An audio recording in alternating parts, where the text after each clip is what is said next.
Hi friends, this is Chandra mobiles Pamuru. Oppo A6X అనమాట, excellent mobile. ఒక కొండలరావు ఇంకో Kondalarao mobile అమ్ముతున్నారు చూడండి. ఇది ఈరోజు ఉదయాన్నే మంచి వింత. వీళ్ళు సీతారాంపురం నుంచి వచ్చినారు మొబైల్ కోసం. మన దగ్గర ఆఫర్స్ చూసి మంచి బాగా రిసీవ్ చేస్తుంటున్నాం అనే దాంతో సీతారాంపురం నుంచి రావడం జరిగింది అనమాట. సరే ఓపెన్ చేయండి బ్రదర్, మీ చేత్తోనే ఓపెన్ చేయండి.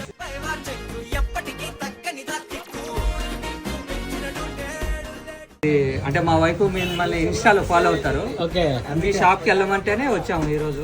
ఆఫర్స్ కూడా ఇస్తారు మంచిగా అని చెప్తే, గిఫ్ట్ కూడా ఇస్తారన్నారు, అందుకే వచ్చాము అన్న. ఓకే ఓకే, మంచి గిఫ్ట్ గా మీకు పౌచ్ గ్లాస్ వేసి ఇస్తున్నా బ్రదర్. ఏ బదులు హ్యాపీగా. ఓకేనా? ఓకే, ఒకసారి ఓపెన్ చేసి చూడండి, బ్యాక్ సైడ్ చూడండి. Okay, thank you very much. Thank you mister Kondal. Thanks.